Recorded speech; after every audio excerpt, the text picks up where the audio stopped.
to the disciplinary divides between Greek and Near Eastern scholarship, the struggles between accounting for similarities and differences between Greece and Israel in literary, mythological, and historical textual evidence, inscriptions, and even visual culture, and also that slight sense of being out on a limb by addressing the other discipline on subjects in which you are the world experts.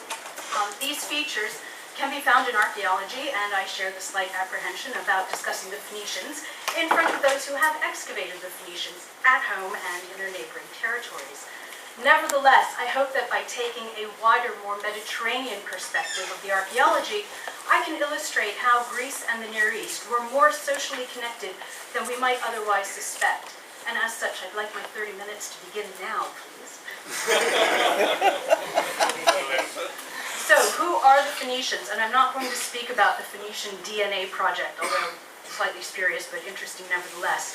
The Phoenicians emerge around the end of the second millennium, one of several groups who are named in literary sources, including the Philistines, Israelites, Aramaeans, and others, who cannot always easily be identified with mixed material culture forms.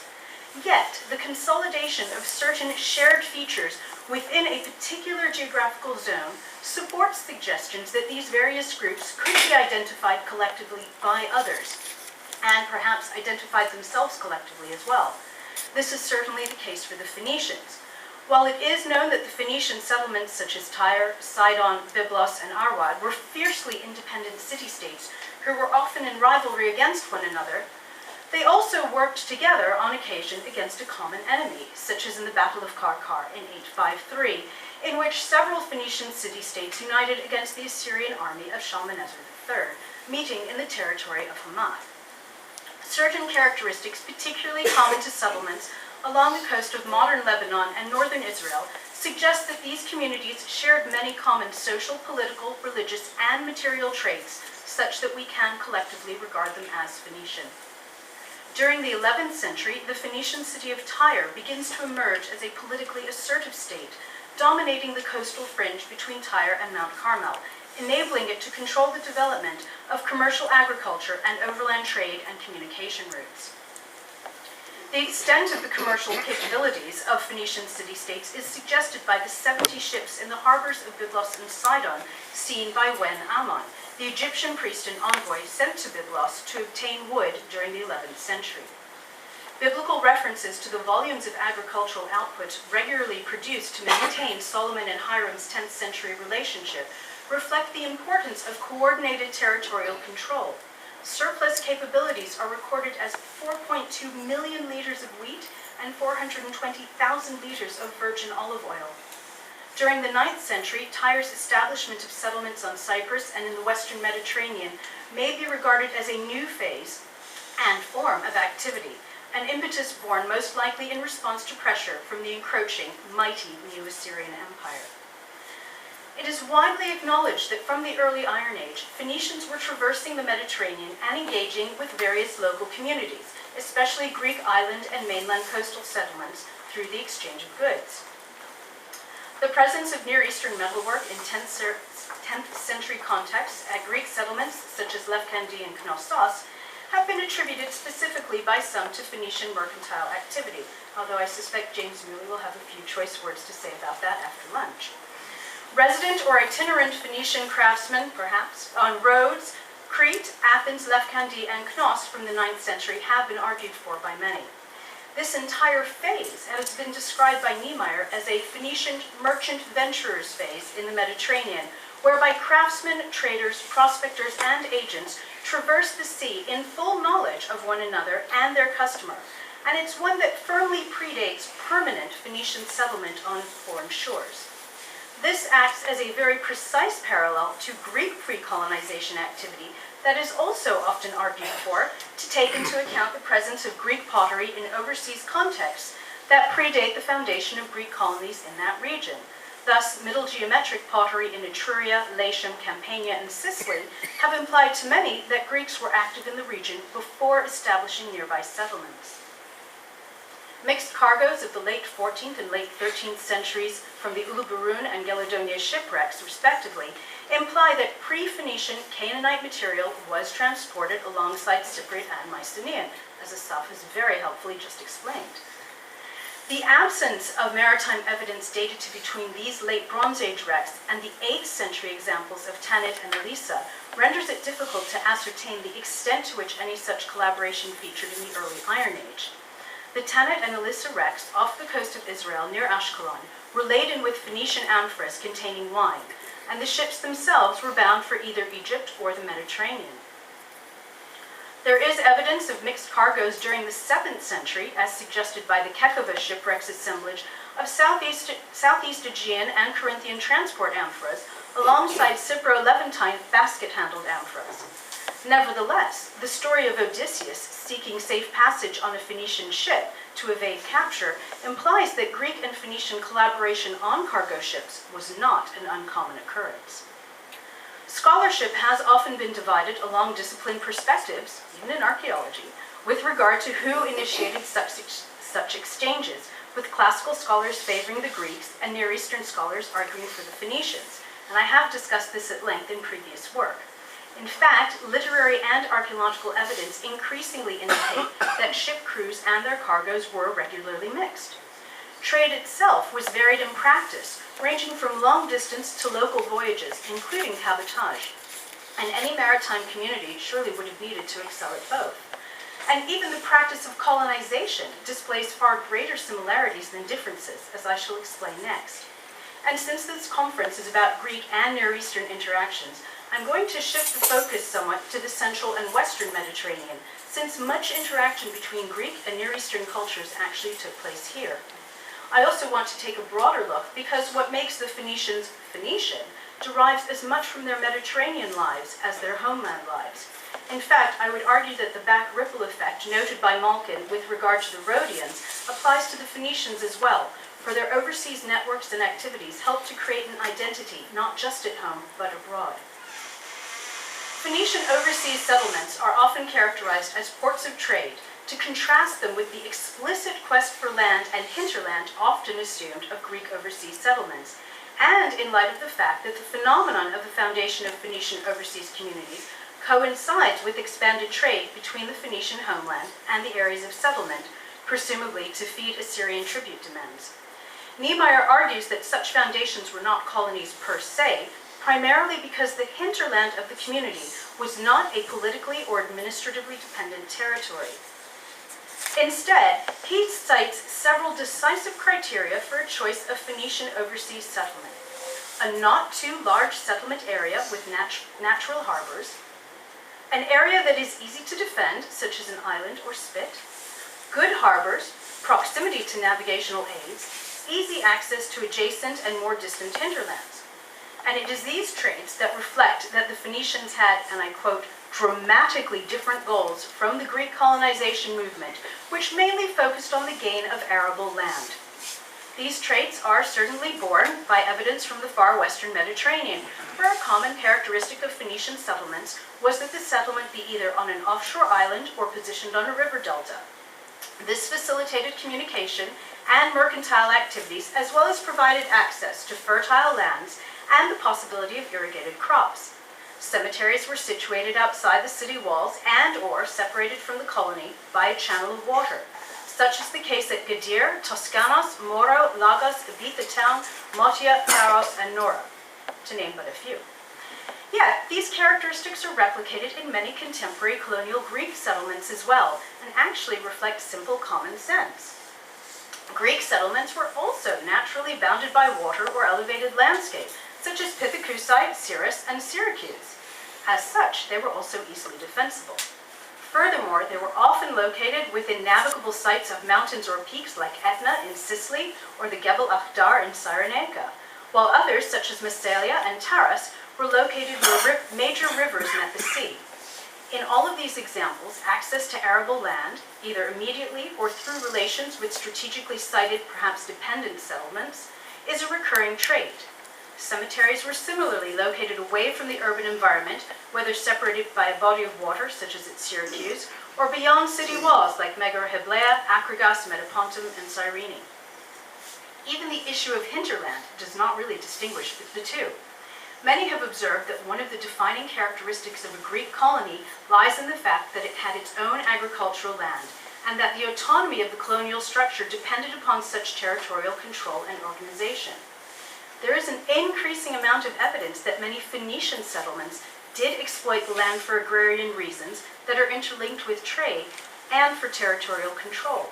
For instance, in Spain, it has been demonstrated that the Phoenician settlements in the region of modern Malaga were engaged more with agrarian output for their own self-sufficiency, as well as for commercial agricultural gains, since the region is not connected easily to the more metal-rich areas of Spain. The geographical distribution of settlements around Sardinia and the subsequent spread of Phoenician pottery throughout the island reflect increased Phoenician involvement in the internal affairs of Sardinia, implying close economic interaction with interior communities. In sum, Greek and Phoenician settlements engaged with agriculture directly through secondary settlements and indirectly through interaction with existing communities. The issue of territorial control is not a separate and distinct one, therefore, but closely interrelated. Thus, these overseas communities were not too dissimilar in their reasons for and methods of exploitation of the landscape. One can easily argue, therefore, that the general typology of all of these early settlements is remarkably similar. Differences between Greek and Phoenician foundations are thus more appropriately attributed to specific local conditions rather than to broader ideological reasons. The fact that there are few areas where Greeks and Phoenicians coexisted territorially betrays knowledge of the other, and therefore suggests that the similarities are, in fact, shared practices born from extended Mediterranean-wide engagement. Shared practices during this period should not really come as a surprise, given the long history of common discourse between the Greeks and Phoenicians that can be traced back to at least the 10th century. Collaboration rather than overt conflict appears to be a common theme during this period. Stop the clock for a second. I'm serious about that. Phoenician awareness of the importance of territory and trading routes is emphasized by Hiram's recorded purchase of the region from Akko to the Galilee during the 10th century. With this territory came direct access to coastal redistribution centers and also inland ones, including the Jezreel Valley towards Jordan and Egypt. Firm evidence for Phoenician activity in the Mediterranean has now been established also in the 10th century. Evidence from Torrigali in southern Italy, where scarabs, glass, faience, hemispherical bowls, and a wheel-thrown jug of Eastern type were found in the otherwise firmly indigenously characteristic assemblage of 950 to 875 BCE date, a timescale that is also supported by carbon-14 wiggle match dating. I suspect I may be challenged on this by Alexander. While this may not indicate Phoenician residence at this time, it does reflect Phoenician knowledge of the Tyrrhenian and Tyrrhenian knowledge of the Phoenicians. It is, in fact, the central Mediterranean where we see collaborations most dramatically. In many places, Greek and Phoenician pottery are found in association with one another. Putting aside questions of who brought what, I want to emphasize that the Greek and Phoenician colonists were firm consumers of one another's goods right from the foundation of their settlements. This is evident clearly across Sicily, where both Greeks and Phoenicians were settled. Phoenician-type red slipware plates and transport amphoras produced at Motia, Palermo, and Salunto have been found at Himra, Megara Hiblea, Lipari, Camarina, Mylae, Zancle, Messina, Milazzo, Syracuse, where specifically Carthaginian amphora was discovered in the Athena temple, and also in native sites such as Sant'Angelo Muxaro. A Phoenician amphora form of the first half of the 6th century with a specific distribution in southern Spain appears at both Phoenician Motia and Greek Himera, suggesting Sicily was also connected to Spain. In the settlement of Motia itself, Greek and colonial pottery, notably Proto-Corinthian and colonial imitations, Attic SOS amphoras, and so-called Ionian bulbs have also been found, and Thapsos panel sciphoi of the second half of the 8th century were interred in the settlement's earliest graves. In short, the widespread distribution of Greek transport amphoras across and throughout the island indicates that Greek, Phoenician, and Sicilian communities were all participating consumers. Shared goods extend to metalwork. One particularly interesting example is the identification of rectangular bronze graters in several Palermo tombs of the 6th and 5th centuries. These are mentioned in Homeric literature as a necessary implement for the grating of cheese into a medicinal mixture of wine and barley, notably in the Iliad, where the wounded Machaon is offered such a beverage after being struck by an arrow. They appear in funerary contexts associated with the Euboeans as early as the 9th century, such as at Lefkandi, but they are also found in Etruscan, South Italic, and Sicilian graves from the 8th century down to the 3rd century, and always in burials associated with the local male elite. They are regarded already as an indicator of shared or similar social practices between the Greeks and their Italic neighbors, with their presence at Palermo in otherwise seemingly Phoenician graves. I would argue we can now add the Phoenicians. This is not to say that all of these artifacts were used by each cultural group in exactly the same way, but they do demonstrate shared knowledge of each other's cultural codes, which explains how such artifacts are used in similar yet different ways by each using group. This is part of the essence of global connectivity. This pattern is also replicated between the Phoenician communities themselves, with regional patterns increasingly more evident. For example, there was an explicit north-south route between the Tyrrhenian and Carthage via Sicily and Malta. Pilgrim flasks and scarabs circulated on Sardinia and at Ischia, at Pithecusae, during this period, and Pithecusan imitations of Skyphos and Kotuli drinking cups and Anokoi jugs of varying sizes have been found in the 8th and 7th century strata of urban Carthage. Much more extensive at Carthage are over 800 transport amphoras from Etruscan Italy, most likely containing wine, and over 60 Etruscan bucero vessels of varying shapes. This suggests that the bulk of the trade along this north-south route was primarily between central Italy and Carthage, but taking in Sicily and Malta along the way. Ceramic production and consumption demonstrate an even more regional coining. Similarities can be seen particularly in the grave goods of Phoenician Sicily, Malta, and contemporary Carthage, all of which I've just about squeezed on this map, where a mushroom-topped jug and a trefoil-lipped jug, a Proto-Corinthian cotuli, and a one-handled cooking pot, or maybe two, formed characteristic assemblages during the late and 7th centuries in burial contexts. Although sharing these characteristics in all three areas, local production was not identical in each place. For example, pottery from late 8th and early 7th century Malta utilizes slightly different forms to Maltese parallels. The level-lipped mushroom jugs have a more bell-shaped body, piriform jugs are wider, and amphoras narrow more sharply towards the base. So similar, yet slightly different. Furthermore, bichrome, which is popular at Malta, does not appear to have been used in Malta, while plates, which were common in Maltese graves, did not form part of the burial assemblages at Malta. This suggests common practices with localized differences. And I've not bored you with endless slides of all these pot shapes. This interpretation may also be seen in Phoenician architecture. To return to the Eastern Mediterranean, Levantine palace architecture characteristics attributed to Phoenicia include the use of smooth and marginally drafted ashlar blocks in header and stretcher construction, walls with ashlar piers and fieldstone fills, Proto-Aeolic and Hathor-type capitals, recessed openings, decorated balustrades, crenellation, and ashlar paving. The difficulty is that many of these characteristics occur in Phoenician contexts only from the 9th and 8th centuries, or are depicted in contemporary ivory carvings. It is therefore difficult to say with certainty from which direction these preferences originated, although they do seem to be regarded as Phoenician in origin. Indeed, Phoenician architecture in Phoenicia is known only from the soundings at several sites, rather than widespread excavation at any of them.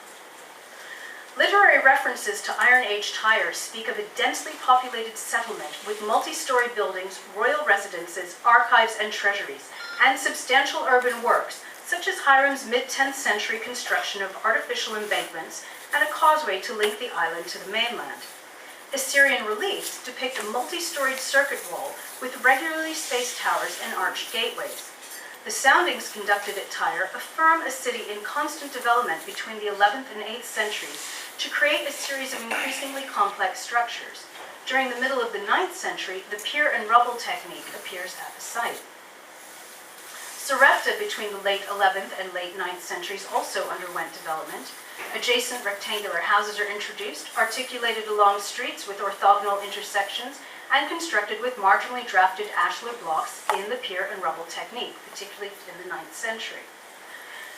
So that's kind of our only real Phoenician evidence for it occurring in Phoenician context. During the early first millennium, Tyre is attested in biblical and Assyrian texts to have commenced an expansion program, and groups of Phoenicians from Tyre are considered to have settled among extant communities both north and south of the Phoenician homeland. This is, however, a dangerous equation between pots and people. A building at Horvat Rosh Zayit in the Lower Galilee is therefore particularly interesting, at least to me. It is generally regarded as the fortified Phoenician keep of the late 10th to mid-9th centuries. The structure consisted of a central hall surrounded by 8 rooms of diverse sizes, a form that tends to be associated with Phoenician structures. The use of ashlar masonry for door jambs and corners set in header and stretcher technique suggests Phoenician construction, or at least influence. The rooms around the central hall were used as stores for several hundred storage jars holding different varieties of wheat, flour, other cereals, wine, and oil. 93% of the pottery is, I'm going to use the term Israelite, and includes jars, bowls, craters, cooking wares, jugs, juglets, etc. The remaining 7% are Phoenician and Cypriot jugs, juglets, and painted fine wares, including bichrome, black on red, white painted, and red slip varieties. This represents one of the richest Cypro-Phoenician assemblages and reflects the impact of Phoenician culture on local Israelites. But the question is, in which way? Without doubt, the large scale suggests a well-organized facility serving as a regional headquarters for the Inner Akko Plain and hilly zone. But did it belong to the Israeli government with its foreign imports, or was it a Phoenician port with strong affinities to Israelite material culture? Rather than trying to identify a single fixed cultural identity with a particular settlement, I find it's more fruitful to maintain a flexible approach and to think about multiple identities. Above all, this is a period of general urban expansion and development along the eastern Mediterranean littoral. Settlement reconfiguration and expansion can be noted, often through increasing density or reorientation along orthogonal plans. Evidence of Phoenician influence is often inferred from the architecture of the sites themselves, such as Dor and Atlit, although the spread of Phoenician burial customs and sanctuaries suggests population distribution, such as at Tel Arka, Tel Sukkos, and Achziv. Nevertheless, not all settlements that adopted Phoenician architectural styles were accompanied by Phoenician funerary or religious evidence. Ashlar architecture appears in the royal centers of Israel, Judah, and Moab during Iron Age II, continuing in Israel until Tiglath-Pileser III's conquest, but continuing in Judah and Moab until the Babylonian conquest. Thus, one might argue instead that features associated initially with the Phoenicians were gradually adopted to express general Levantine displays of elite status and local power. The adoption of Phoenician urban concepts does not reflect Phoenicianization, but is merely an expression of common characteristics over a geographic expanse that removes any sense of cultural domination, which has otherwise dogged our interpretations. The shaping of local identities applies to the Phoenicians themselves during this period. For example, it has been noted that the framework construction technique is known primarily from Phoenician settlements. Is known primarily from Phoenician settlements in the Western Mediterranean. This is a form in which columns of ashlar blocks stand on their shortest face in a rubble wall. In contrast, ashlar piers erected in a header and stretcher style remain characteristic of the Eastern Mediterranean, or particularly Eastern Mediterranean Phoenician settlements. The relatively recent discovery of the so-called Western style at Dor in a public building of the Persian period is therefore significant. Stern argues that the unavoidable conclusion is that the source of the so-called Western style should also be traced to the east and the Phoenician coast. I disagree with this slightly. Given its popularity from the 5th century onwards, particularly in Punic context in the Western Mediterranean, and its otherwise limited and late use in the Eastern Mediterranean, there is an 8th century example from Megiddo, but then as far as I've been able to find, no evidence of it until this late Persian Dor example. One could argue that a back ripple effect is evident in this case, with the popularity of the form in Punic Mediterranean contexts influencing a renaissance of Phoenician tradition among those communities in the East with Phoenician histories. In other words, we need the Phoenicians abroad to help us understand the Phoenicians at home. The ideas of shared practices across a wide area extend perhaps most dramatically to the alphabet, which has very helpfully been explained already this morning. It all begins with West Semitic, which refers to a family of scripts that share a common internal structure. It does not refer to a dialect of spoken Semitic. As we know now, it is a consonantal syllabary that consists of 22 to 30 signs without word signs or determinatives.